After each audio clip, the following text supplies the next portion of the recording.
Nice step over. It looks like he's working. Almost tapped there. And then it's all over. George Hardwick by submission. Step from the mount. I can really open the door. So he tries to roll. I keep control here. I keep this grip underhook and with this chin strap. Notice the difference here is my hand's not just hanging out. My hand's actually gripping the floor and I put my shoulders down.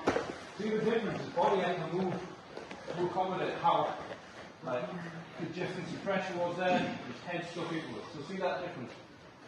Turn and shoulder down. Turn and shoulder down. Look at my wrist turning as well. That puts his neck in an uncomfortable position. Now for the mounted guillotine, one of the big, huge benefits of one-arm guillotines is that it helps me get to the position to finish it. Because it frees up 2 points of base. Not just one, you might just think it's one. Okay, I can base with my hand as I progress. You can base with your head as well. Normally, I would never tell someone to pass to the mount like this, with the head on this side, because as I get to the mount, he's going to bridge. That's a weak way to pass the mount. That kind of day one way to pass the mount. But, because I've got this chin strap grip, I've dealt with his bridge. So that way I can base my head, shin over, block. Now what I like to look for is a leg all the way through to cross here.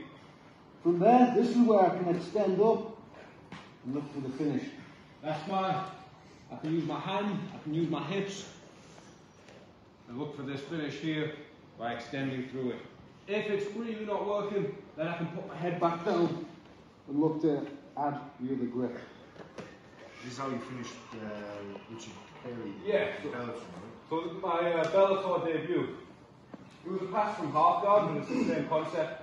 I'm using this head control, the chin strap. Really, it's not a guillotine first. The way me and Harry guillotine, it's not a guillotine first. It's almost it's a chin strap. It's a head winch. And the key detail of that head winch, you turn here. That takes his bridge away. I'm not being nice. I'm not just putting my armpit in his face. I'm actually turning his neck a bit. Just a bit of context for this pass to mount. This is like a day one pass to mount, which I never really teach people to do. You know where they grab both hands together, head on this side, knee slide. The reason is, if I do this and he's got a good bridge, the moment I'm over, I'm getting taken over with him because I'm loading myself onto the most powerful muscles of his body. But if we've come from the guillotine, here, we go over, I come on top and I've got this chin strap, I can kill his bridge. Look how I'm turning him away here. That key detail, so we're pulling our elbow in. Now I can use both points of contact as base, my head and my hand. And walk it out.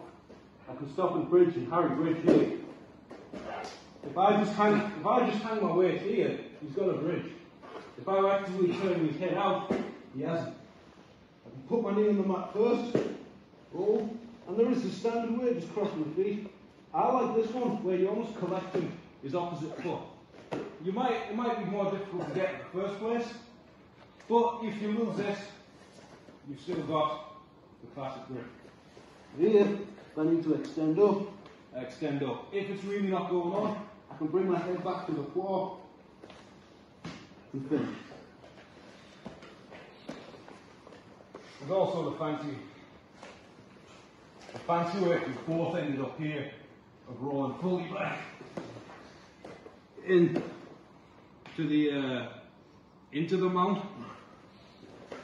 But same thing, key detail on that. If I'm just grabbing his chin, it's kind of 50-50. If I'm head winching him here, and I want to do this head winching and being solid with the underhook, like I've got false grip on a set of gymnastics rings, I can roll back. And again, I've got those 2 points of contact, hand and head. Any questions on either of those? So I'd say try that first one first and focus on that one.